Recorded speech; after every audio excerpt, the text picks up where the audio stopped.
This is Michael Cooper, 5-time NBA champion and Hall of Famer. You're watching Byron Scott's Fast Break. Back with another episode of Byron Scott's Fast Break. Showtime is in the building. Oh, my God. I've waited for this one. Like, I am surrounded by Showtime. But we're going to start the episode with... we got to start. Dikembe Mutombo. Yeah, I'll let you talk about this one. Coop he's going to have to definitely talk about him as well. Dikembe Mutombo, one of the greatest defensive centers in this league back in the day. I had the pleasure and privilege of coaching him in New Jersey. Yeah. And just a great guy to be around. Did a whole lot for the community, especially back home for where he's building hospitals and things of that nature. Just one of the guys that you'll never forget, that finger, finger wagging. So I'm going to miss Dikembe. Shocker to me when I heard about it this morning. Because again, you're talking about a guy that was full of life and was always thinking about giving back.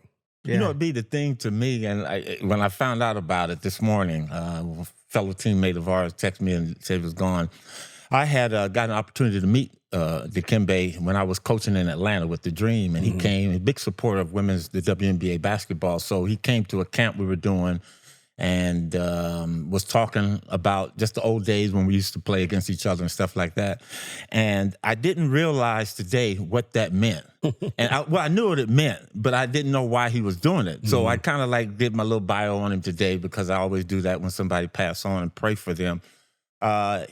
He would tell them, stop coming in here. Yeah. Stop coming in here. Yeah. And he said people would keep coming in there. So he said, I guess they're not getting the message verbally, so I had to give it to them. So that's why he started doing that. And I started laughing to myself on the couch today because we're going to miss him, man. Yeah. He's a big ambassador of the NBA in Africa and overseas. Yeah. And, those are the type of people that make a definite impact on the world with the platform that we're giving basketball. Yeah, so. I agree. So we got to do a proper introduction here to our right. Yes. I mean, 5-time NBA champ, Laker legend, lockdown legend, coach, Mr. Michael Cooper. Thank you.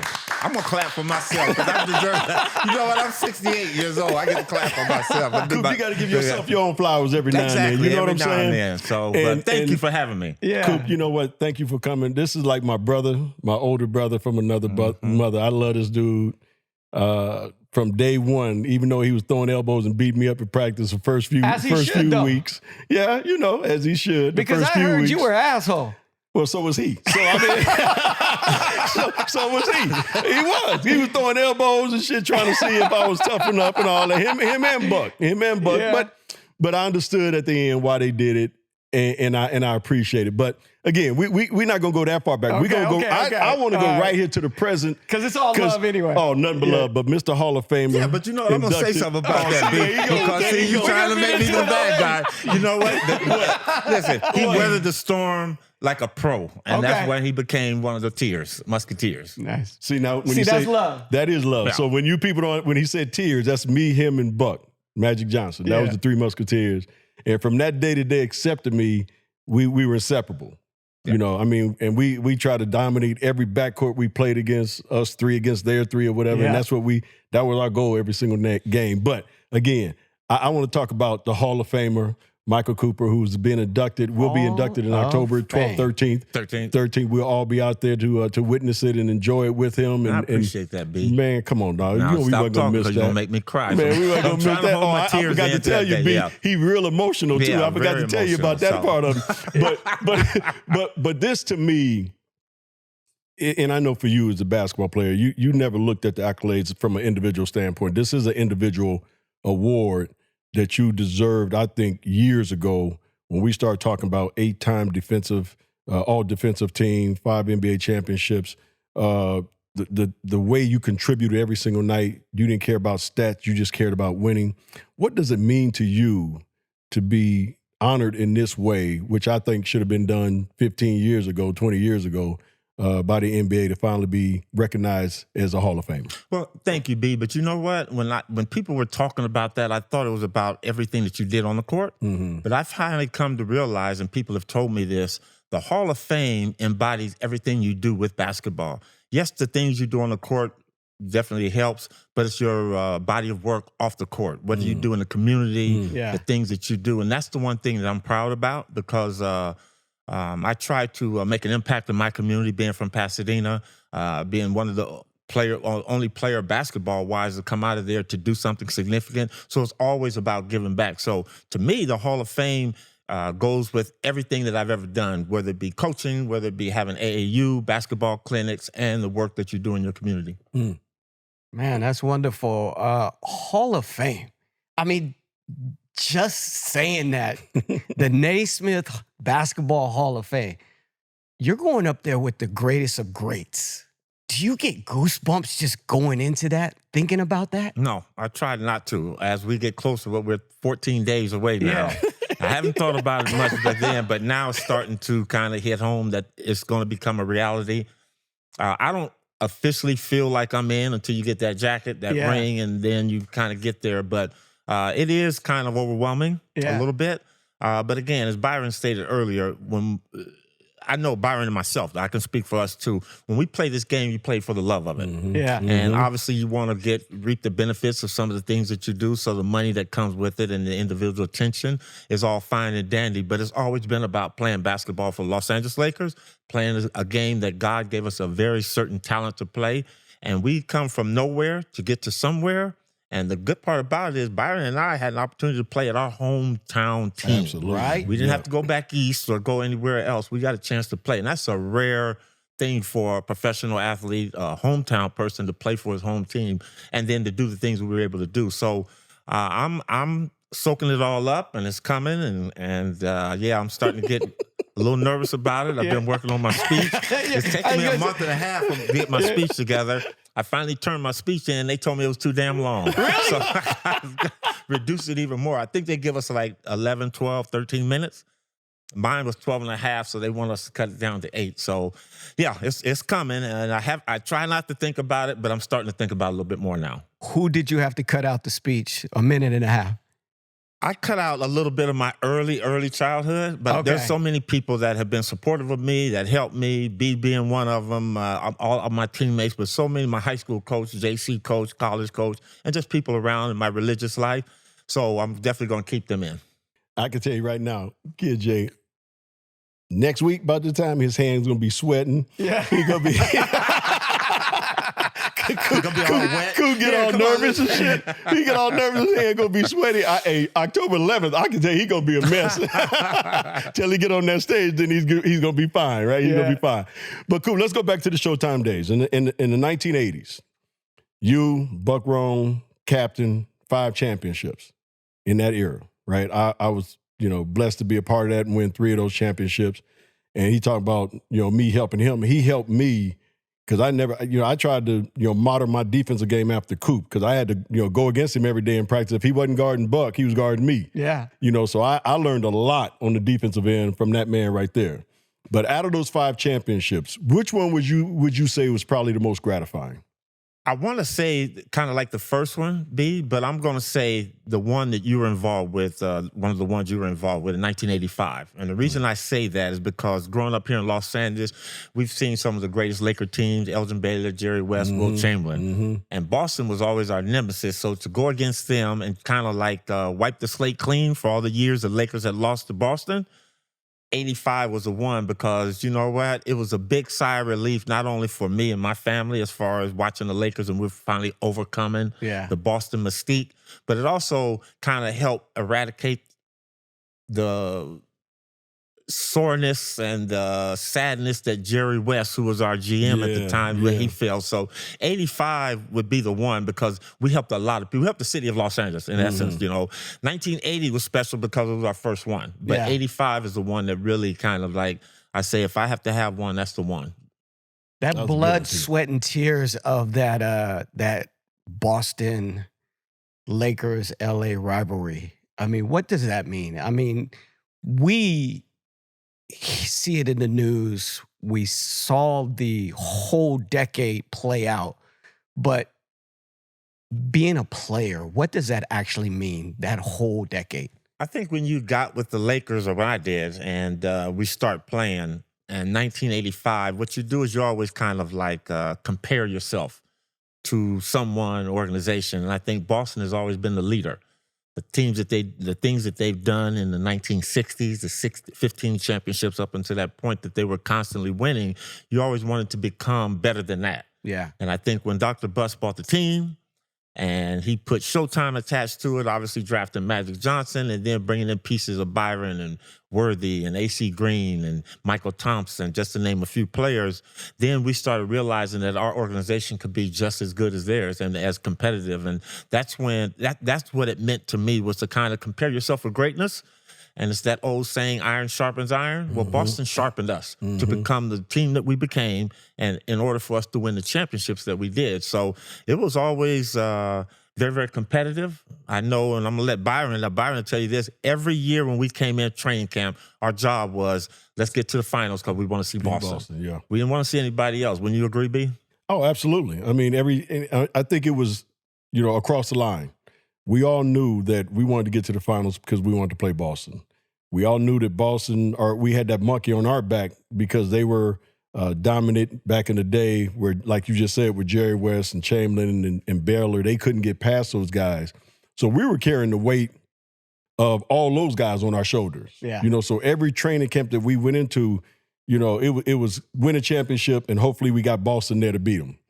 So that's how we kind of looked at it, which was great because I think it's great when you have rivalries like that because it does make the league better. And we truly, truly hated each other. We couldn't stand them. They couldn't stand us. We thought they were dirty. They thought we were flashy. It was the perfect contrast of basketball, when we played them, and I think it can't be a true rivalry, when guys are kissing each other and, We'll all talk about that. And riding AAU planes together. They grew up playing against each other and all that shit. It can't be a true rivalry then. Yeah. But this was a true hatred. The only, I think, and Coop, you can answer this too. The only guy on that team I didn't hate was Dennis Johnson. And I didn't hate DJ because he was from here. He was an LA kid. You know what? I hated him when he had the uniform on, but after the end of the season, I always had that love for DJ. Right. He would be the only one. If we knocked him down, we would at least think about picking him up. The rest of them, we'd be like, man, fuck you. We ain't picking you up. You know what I'm saying? I mean, but DJ was such a cool dude, but he was a Celtic, so we couldn't stand him at that particular time. But I think the rivalry was great for basketball. Magic and Bird, I said this a long time ago, when they came into the league, it rejuvenized the whole NBA. They saved the league, for that period of time. Let me ask you this question. I ask both of you this question. That rivalry came from Michigan State, Indiana State, from college with those two players. Right. Would it have been the rivalry if Bird had come to LA and Magic had went to Boston? Do you think? I don't think so. I don't either. I don't think it would have been. But I don't either. Yeah. I don't think that would have been. It wouldn't have been nowhere near as powerful as it was. Yeah. With those two guys going to the places that they went to, and I think again, God was looking over the NBA and says, you know what, y'all need this white kid from French Lick in Boston, and you need this other kid with the big smile in LA. Yeah. Basketball guys. I tell people basketball guys, man, it put those two guys in the right spot at the right time for the NBA. In 79, when you had 4 teams making money in the whole entire NBA. Would Magic's chemistry have worked in Boston with those players? I think both of them would have done their thing still. It would have probably been a little bit more difficult for Magic because being in Boston would be difficult. But I think they... Why would it be difficult for Magic in Boston? You just go and tell the truth because he was a black man in Boston. Yeah, for sure. He was been a black man in Boston. It was difficult for us when we went to play against the Celtics in Boston. But you gotta give the Boston fans their respect. They still understood and appreciated talent. So I think, but it wouldn't have been like that because if you look at Boston and you look back east, they're blue collar, roll their sleeves up. They don't smile going to work. They put their head down and they go to work. I mean, Robert Parrish was on that team. Dennis Johnson was on that team. He never smiled. DJ didn't smile. DJ didn't smile until he came back to LA. He said, Chief, that's why he was like this all the time. Exactly. Chief never smiled. So the only one that kind of had a half a smile, that's because he was slightly crazy, is Cedric Cornbread Maxwell. All right, Coop, let me go to this right quick. Because, again, 8-time all-defensive team. Defensive player in 1987. Probably could have got it a couple of more years as well. Okay, how would you play in today's game? And that's part one of the question. Part two of the question is, do you think today's game on the defensive end is too soft?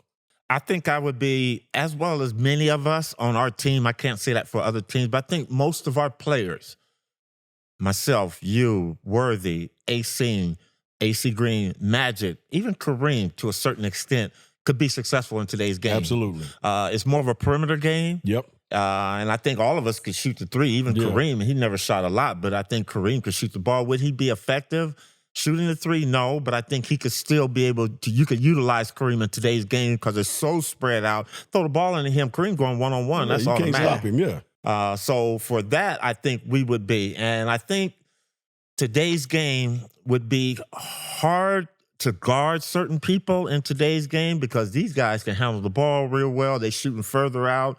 I still think I would have been able to affect some people, but today's game is a lot faster, which benefited both Byron and I for sure, and I think Worthy. But it's a interesting game. I think they put a lot of responsibility on one-on-one. I'm not a one-on-one player. I fit well more with teams, so it'd be a little bit difficult for me, but I think it'll suit a be like a tailor-made suit for him in today's game. One-on-one, get a jump shot. And it didn't matter. In today's game, you can go 1 for 10. They still telling you to shoot. When we play, you go 1 for 10. Hey, man, you got to start shooting the ball now, or you're going to come sit down. So today's game, and I appreciate it. I really do. I like the way that the game is changing, and it's going to even get more interesting as the years go on. But I don't think it would have been a problem for us playing in today's game. When you guys played in that during that era, I mean, you guys were physical. I mean, you were putting it on Bird back in those days. I mean, they're not doing that today. Well, defense today is a lost art, I think. And I think what teams try to do is that old saying Bob McAdoo used to say, because McAdoo couldn't play any defense. My offense is my defense. So all these teams try to say I try to score. So, today's game would be interesting. It would be fun. It depends on who you got with. And I think that's the key with today's game. If you got with like a Phoenix team where you have to do a little bit more one-on-one as opposed to a Golden State team where they're moving and they're working the ball, but all 5 people have an opportunity to score. A slasher can get a layup out of Golden State, but with a Memphis, a Phoenix, it's throw the ball to them and everybody kind of stand and watch. And I think for me, that would be hard to play, but it's the way they play the game now. How would you be effective in today's game? Oh, man, I average 25 points a game. So you'd be getting that generational wealth money. Without a doubt. Without a doubt. That 100 plus million be coming my way, boy. I mean, like you said, Coop, it's such a wide open game. Yeah. And for somebody like me who could shoot it, catch and shoot it or off the dribble, and then if you're running it, I can get by you and finish at the rim. Nobody's the rim now. Everybody's out on the perimeter. So it would be easy. I think it would be fun. Yeah. Play with that type of wide openness. Because our game back in those days, it was so structured because everything was, inside out first. Yep. This game is so much more free flowing than it is. And like Coop said, I'm still a fan of the game. I'm a fan of certain players. But I also look back and say, man, I would have had a lot of fun playing in this era. Yeah. Because it would have been, because it is more of a wide open game. It's more tailor-made for the way I played the game. B, give me 3 players. No, I'm going to actually make it hard for you. Give me 5 players in today's game that could have played in the 80s. And I'm not disrespecting any of them, but 5 players that could have played in the 80s. LeBron is one, without a doubt. I think Joker could have played in the 80s. I think Embiid could have played in the 80s. Embiid, Joel Embiid from Philly. I think with just his athleticism, the way he plays, the Greek freak, Giannis. I think could have played. Giannis, I think could have played. Size. What's that, 4? Yeah. That's 4? And I think Steph could have played. Because as well as he handles the ball, as well as he shoots the ball, I could go to Kyrie Irving could have played. You know what I mean? I think those 5, though, for sure, I think could have played, and they would have been just as effective, if not, well, maybe they would have been effective. Yeah. Maybe not as effective as they are today because the game is a much more physical game than we played it back then. and they didn't have that much space like they do now. Yeah. So I think they would have all those guys would have been effective. But the Joker, I think, would have been good because he could play inside, outside at 6'11". I mean, the dude, he played like the 80s now. Yeah. You know what I mean? Yeah. You got anybody you can add to that list? No, I agree with B's list, but I think the only one would be Curry, but I think he would be effective. But you remember, B, when we used to play, we had that, you got to taste the wood. Remember we played Kevin Johnson? Oh, yeah. So them drives to the basket, we'd be knocking Curry him would out. have been on the ground. Yeah, So I we'd be think knocking that him out. probably would have deterred him a little bit because Curry's a tough kid still. Yeah. But I think he would have been shooting probably, like right now in the game, Curry shoots, he probably goes 60-40, 60 jumpers, 40 inside. See, that would have been drastically cut down. It would probably been 90-10. Because when you came to the hoop on us, you had to pay the price for that. So, and again, not trying to hurt anybody or put anybody out, but that was our rule. If you're going to score, you got to get it from the free throw line if you're coming inside. So he's, probably one of the best shooters ever in this game. And I mean, his father was a very good shooter. So, but I agree with those 5. Did his father ever come in the key? Yeah, Dale came. But you got to remember, Dale was bigger than him, too. Dale's 6'4", 6'5". He didn't come often, but he came. So. Dale was a catch and shoot guy. I mean, he could fly, and he had a quick trigger, just like Steph. Yeah. And Seth, his other son. They all got great quick triggers, just like their dad. But Dale's a little bit bigger than both of them. Now, I'm going to throw one more in there. I think KD could have played in that area. Yeah. KD had that, remind me of Mike Mitchell, the late Mike Mitchell played for San Antonio. He had a weird shot. KD long, man. And I mean, he was a good player. Yeah, I agree with that. Yeah. Can we talk about your coaching career? Let's talk about where you've been. Lakers assistant under Magic Johnson, Dale Harris, LA Sparks head coach, 2 stints, winning 2 titles. Denver Nuggets assistant, you were the interim head coach there. Albuquerque Thunderbirds D-League champion. USC women's head coach, Atlanta Dream, you talked about earlier. You were the head coach there. Big 3 head coach, Culver City High School, Cal State LA. I mean, you've been... You missed one, Chadwick. Private school. Private school as well. You've been on all levels. It seems like you go everywhere, win a championship, and bounce. Right. Well, you know what? What I've always said to myself, if I wanted to experience coaching at all levels, and again, what that does, that keeps you close to the game of basketball. But I'm going to say this. I really, really learned the appreciation of basketball when I was coaching at Chadwick. And if you don't know what Chadwick is, Chadwick's up in the peninsula, way up there, private school, and very exclusive.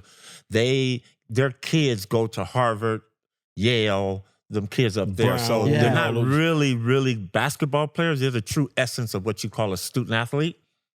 But I lost. Now, I've lost many times as a player and coaching, but we played Providence over here by Glendale. We played them one night. We played them on a Tuesday.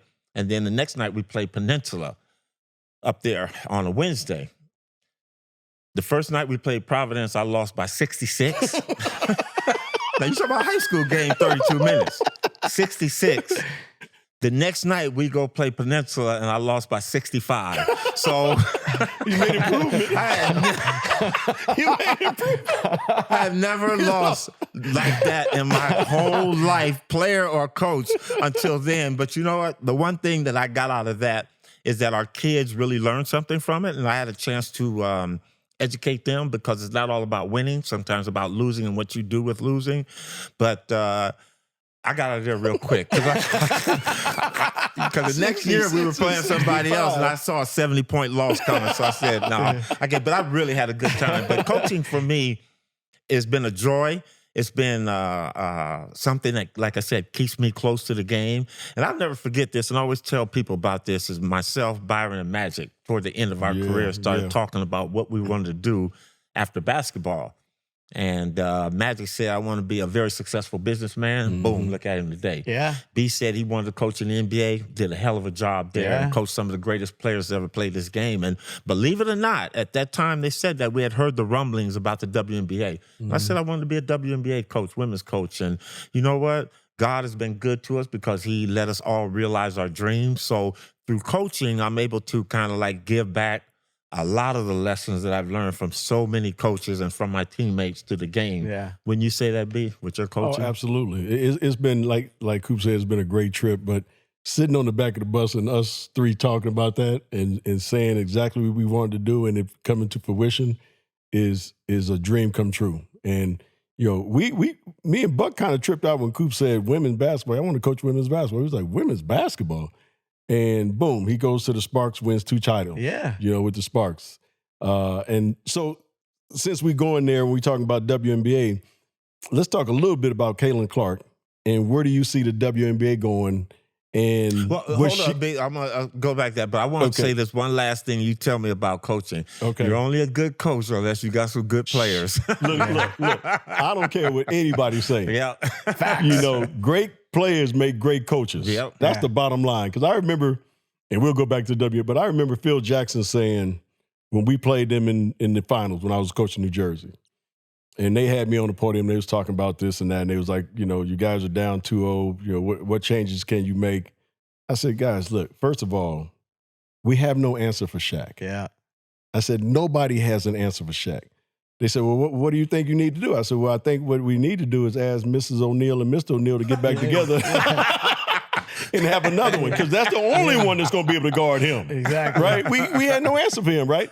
I said, I said, and then Kobe. I said, Kerry Kittles is doing an okay job, but Kobe is Kobe. Yeah. I said, those 2 guys are the X factors. So Phil comes in and the guy says something that I said, and Phil says, no, it's the system. I said, get the hell out. I said, the system? Well, give me Shaq and Kobe. Exactly. And let's see how well your system runs, right? Give me Scotty and Michael. Let's see how well the system. Great players make great coaches. That's the bottom line. You can be the best coach in the world. If you don't have horses, you can't win. It's that simple. Well, you'll win, but you won't win the championship. You won't win. No, win we say win. We talk about championships. That's us. We don't say you. When I say you can't win, I ain't saying you can't win 45 regular season games. I'm saying you cannot win a championship. Period. Right. So Coop, we got that straight as far as coaching goes. But again, going back to you won 2 titles with the Sparks. With Lisa Leslie, my girl, your girl. Lisa went to my high school. Of course, I love her. And then we want to just get your take on the effect that Caitlin Clark had this year on the WNBA and where you see the WNBA directional-wise, where you see them headed. Oh, it's on an all-time high. The fan attendance is up like 48%. Yeah. This young lady here, and people are trying to put a color on that because she's white or whatever, but this young lady, she can play. Ball. And she's a hooper. Sometimes you need, the WNBA was started. Cynthia Cooper, Tina Thompson, Cheryl Swoops, Lisa Leslie. That's how this league was started, among others. There were many others, Yolanda Griffin, names more. But those 4 really put the foundation to the WNBA. And now you got other players coming in, Kelsey Plum, Sue Bird, Breonna Stewart. You got women now that are taking the game to another level. But this young lady here, Caitlin Clark, she's already changed it by coming in. Yes, I think they were on their way to chartering flights, but you know what? Her coming in, it happened faster. They had to speed it up. The attendance, her bringing her attendance, her college attendance, people following her in college to the pro game. You see little girls now want to be like her. That's the start of something fantastic. WNBA is in their 27th year. It's going to be like the NBA. It's slowly but surely growing, and this young lady's a big reason why this game is changing. She is like Larry Bird, Magic Johnson, and Michael Jordan all rolled up in one. Absolutely. She's an unstoppable scorer. She's an unselfish player. She's a hell of a passer. And now she's showing you that she can go rebound the basketball. So when you got that going for you, now all eyes are on the WNBA all because of her. Yeah, and I think the fact that she plays with a humbleness about herself too has been very attractive. And we've talked about this on the show that the WNBA game is in such a great spot right now. Yeah. Because you got to also look at the players that you mentioned. Or Breonna Stewart last night had a ball. Oh, I'm with my grandkids at Dave and Buster, but I'm watching the Buffalo Bills and the Baltimore Ravens, and I'm watching the Aces and the Liberty. Right? I'm like this. I mean, the game is just captivating. I think a lot of people, and I think it's going to get better because now you got Juju Watson that's going to be coming pretty soon. Paige Watch her, buckets. man. Buckets. You got If the Paige Brooker. If the WNBA would let soon. these players come in out early, she would blow it out, man. Yeah. She would blow it up. They right might now. have to change that rule and let these girls maybe cut it off to, they at least got to play 3 years. Yeah. And then they can go hardship to the WNBA if possible. Because that girl and the girl at UConn, Paige Brooker, she got game too. So there's a lot of girls that are coming, from college right now that I think is going to even help it take it to a different level. Yep. I agree with that. So I'm going to do something we've never done before. Since you guys are both coaches, I want you to tell me your top 5 best players that you have ever coached. Oh, wow. And then I want you to give me your top 5 best players that you've ever coached. It could be male, female. And then we're going to see which team would beat. My top 5. And Coop, you go first because you're the guest. I had a young lady named Nikki Teasley. Very good player out of North Carolina, UNC. And she was the female version of Magic Johnson. This young lady could pass the basketball, really, really pass the basketball. She's your point so I guard. enjoyed coaching her, my point guard. My 2 guard would have to be a young lady named Mwati Mabika from Congo. And this young lady here played the game like a guy. I mean, could just ball out once she learned how to play, real athletic. My other player, I enjoyed him, and it was a blink of the eye, my stint in Denver, Carmelo Anthony. I love Carmelo. Carmelo, probably one of the most competitive guys that I've ever watched play the game of basketball. Competitive. A little selfish, but still very, very competitive, but could Buckets, score. Boy. And could score big time, too. Other player, and B probably, I'm gonna take this one before he takes it. Kenyon Martin. I love Kenyon Martin. Kenyon Martin, man, that dude reminded me of me. Just a light-skinned version of me. Kenyon, but could jump out the gym. And Kenyon had a little crazy in him. You gotta have that in order to be very, very successful. And then my last person I would go would be Lisa Leslie. She was top of the chain. I don't know if my team can compete because B probably going to throw all these guys in there. But Lisa Leslie could play the game. I mean, she learned how to play, got better all the time, took hints from Akeem Olajuwon, from Kareem, from Bill. She did a lot of things to help her become the star player that she became. So those would be my top 5 there. I actually think Lisa Leslie probably could have played in the men's game, by the way. Lisa could play. If it wasn't as physical. If it wasn't as physical, the hand checking, Lisa, I think she could have too. Lisa had game. Come on, B. Come on, B. By the way, they're the judges back there. My 5 top players that I coach, huh? Oh, man. Chris Paul. Drafted Chris Paul and lost to him in a 2-on-2 on the day we brought him in. He whooped my butt. And B, you got to put a 6 man on there too, because I got a 6 man. No, okay. Go ahead, finish. I like that though. I get to put a 6 man. Yeah. So Chris Paul, man, I might have I'm gonna play like college. So I got Chris Paul, I got Kyrie Irving, and Jason Kidd. Those are 3 of my players right there, right? Mm-hmm. Yeah. And then at that center position, I got to go with Tyson Chandler. Tyson was one of the best defensive players that you coached? that I ever coached. And what made him different? His communication.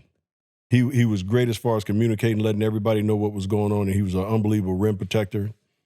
And as I used to always say, rim run. He'd take his body and sprint to that, to the basket and just turn. Chris Paul throw him lobs. And I mean, he was a great teammate. Yeah. That's what I loved about him. He was a great teammate. Like Coop said, you always need a little dog on the team, and Kenyon Martin was my dog. But he's on my team. You got to pick somebody else. Oh, wait, hold up. I got to pick somebody else? That's my team going against yours. Kenyon Martin can't go against himself. You got to pick another one. All right, I'm going to go David West.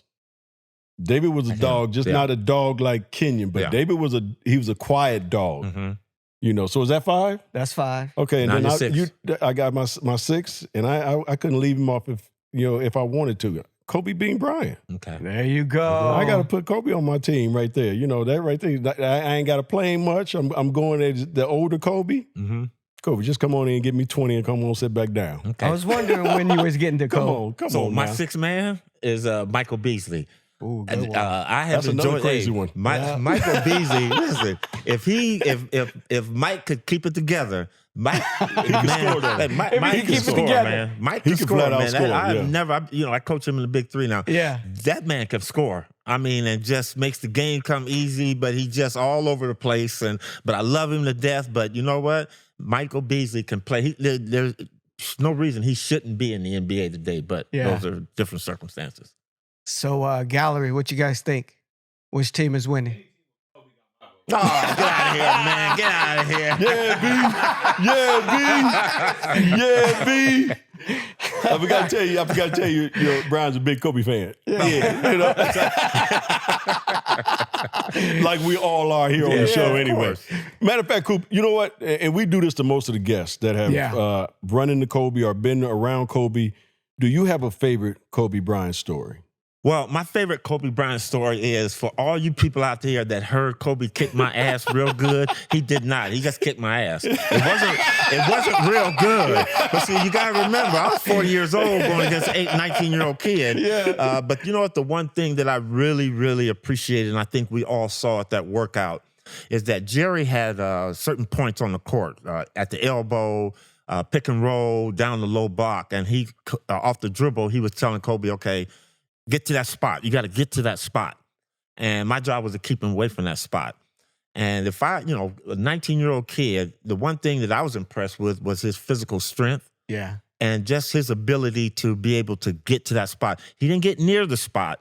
He didn't get close to the spot. He got to his spot. Now, he didn't hit every shot, but that is something very, very unique and special for a young kid that hadn't played in the NBA, and you're going through a professional workout to do that. Yeah. A lot of people would, not that I'm Michael Cooper scary, but I knew what I was doing out there to bump him off and to get close and shoot a fall away. Kobe didn't do all that. He got to his spot. And that was the one thing that impressed Jerry as well as Dale Harris and all the powers to be that were there watching that day.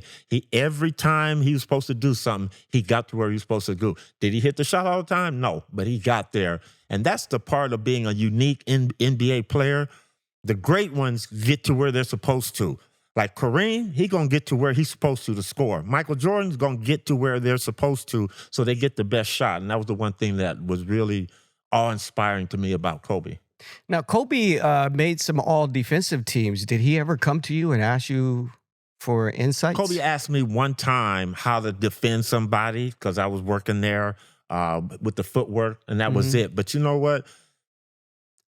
It doesn't take a lot to be a good defensive player. It takes the will to be a defensive player, and that's what it is. And Kobe wanted my wish for Kobe when he was a player, for him to have won a Defensive Player of the Year award. I think he was good enough to do that. Michael Jordan did it, but he and to make as many defensive teams. But you know what? When you got the ability of Kobe, you ain't thinking about that. Yeah. He goes back to what Bob McAdoo say. My offense is my defense. Because if you score on me, I'm definitely going to score back on you. But that was the fun part about watching Kobe's progression as he got better. Yeah. So following the Hall of Fame, the Lakers, they're going to raise that number 21 up in the rafters. How you feel about being up there with all those Laker legends? That's going to be the one that really hits home emotionally, because as we go through this life and as you play basketball, we always want to leave something for our kids and your grandkids. And I think that's the one. So when that happens, that will be the one to where, you know what, Coop, job well done. You did something, and you leave that for your grandkids. And no matter right now, it's crypto, but wherever basketball is going to be played in L.A., that jersey will always be up there. But for me, I had it never been up there. My number was already up there. 2 + 1 is 3. Kareem's number is 33. So I'm up there, 2 + 1 is 3. Magic Johnson number 32. I'm up there. So, 2 is on the end of 42, James Worthy. So I'm always up there. 2 is the number Jamal Wills, 52. So I'm always up there. But you know what? That is probably one of the awards that I'm most proud of. But like I always say, I really wish the Lakers would put a banner like Boston to put something up there. And it don't have to be guys' name on it, but put a number, because championships are won as a team. Together, everyone achieves more. Byron Scott, Kurt Rambis, A.C. Green, Michael Thompson, Clay Johnson, the more significant one, those guys need to be recognized. But for me, my jersey to go up, and this boy here is going up next because he's the one we're going to talk about in a minute. Yeah. Is that's something significant. But so people that come along 15, 20, 30 years from now, who was that? You know what? That guy wasn't bad. He was up there, and you're up there with some of the best. So that's the one that's going to hit home, and probably the one I'm most proud of. Coop, what's next? Because, I mean, you've done pretty much everything as a player. You've done a whole lot as a coach. Is it something else from a coaching standpoint? Is there a dream job you would like to do in the next 2 or 3 years to kind of finish off your career? What's next for Michael Cooper is, now that official, unofficial, Hall of Famer, is to promote and get some of my other teammates for me. Byron Scott, this guy's going in next. Yeah. Put his name out there. I believe Robert Horry is another one, that's significant one out there. And I'm just talking about in the L.A. area. Now, is this Hall of Fame, Hall of Fame, or Lakers? Hall of Fame. Well, you know what? The Laker jersey going up, and Jerry West told me this himself, the criteria for a Laker jersey to go up there, that's why this is so significant for me, is that Jerry said, one, you have had to have been an all-star. That's the main thing. I was never an all-star. So for the Lakers to consider my jersey going up, that means it's real special. Yeah. So getting into the Hall of Fame is now breaking that criteria. Exactly. It's breaking that. Because I thought that's one of their biggest criteria was if you were a Hall of Famer, your jersey goes up there no matter what. Well, then that's why I'm in there. So it's going up.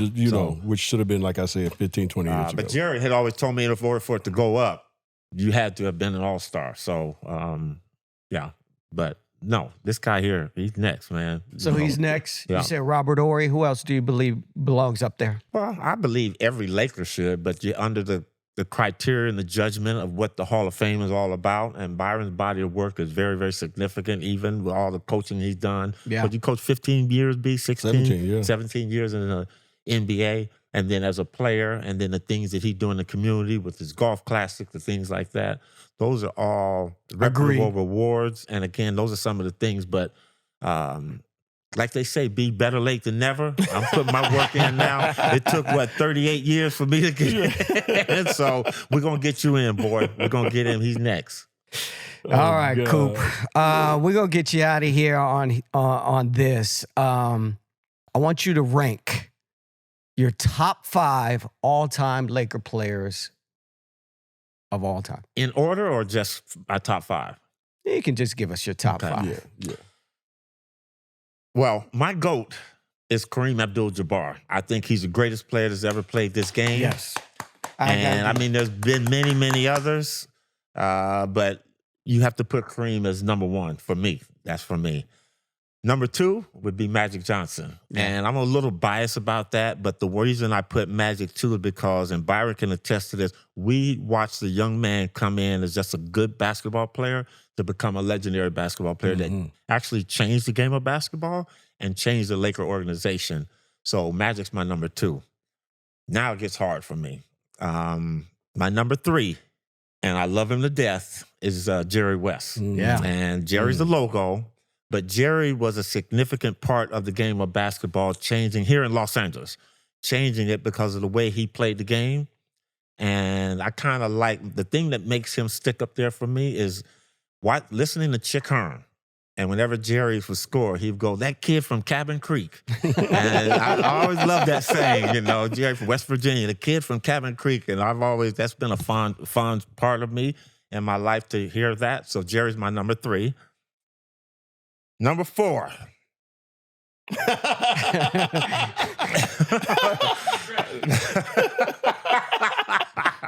My number 4 is Elgin Baylor.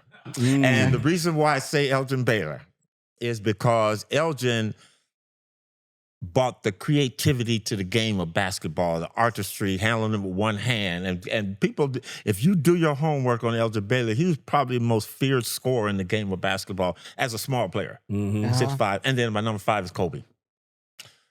But it's a 5 and a 5A. And my 5A would be Shaq. Shaq was the most dominating player. And I'm leaving out Wilt Chamberlain. Yeah, how about that? Shaq was the most dominating player. But the reason I give Shaq the edge, because Wilt didn't really have a jumper. All he had was a finger roll. Shaq had a dunk. Yeah, a powerful dunk. Yeah, but both of them were sub 500 free throw shooters, so you can't put that in. But you know what? Those are my top 5A right there. Byron? Everyone that he said, I wouldn't. I think the order he said him in is the order I had, except I had Kobe just slightly ahead of Elgin. Yeah. You know, but after that, you know, having Shaq instead of Wilt, yeah, because I think Shaq had more of an arsenal. You know, besides just dunking, and you know, Wilt had to dunk in the finger roll. Shaq had a turnaround jumper. Yeah, he had the jump hook. You know, he had the drop step. Shaq was just a beast, man. Yeah. He can get up and down the floor. Yeah, he could. Yeah, he could run. And he defended. But don't take now. Wilt had some speed too. He can get up and down the floor. I mean, he ran track at UK. Yeah. So you know, Wilt had game too. But I love Coop's list. I agree with that list. Now I got another list. My other list is Kobe, and Kobe. And Kobe is my sixth man. No, but first is what Kobe in 97, 98, yeah. Kobe in 98, Kobe in 2002, Kobe in 2004. That's number 8. Yeah. Kobe number 8? Yeah. And then Kobe number 24. Yeah, you go. Kobe number 8, Kobe number 24. So. Ladies and gentlemen, Showtime. Michael Cooper, yes, Hall of Famer. On Byron Scott's Fast Break. Thanks, Coop. Appreciate you, Coop. Love you, dog. Always, baby. Yes, sir. Great show. Thank y'all for having me. Thank you for watching Byron Scott's Fast Break. If you like what you saw, here's some more videos. And while you're at it, don't forget to like, comment, and subscribe.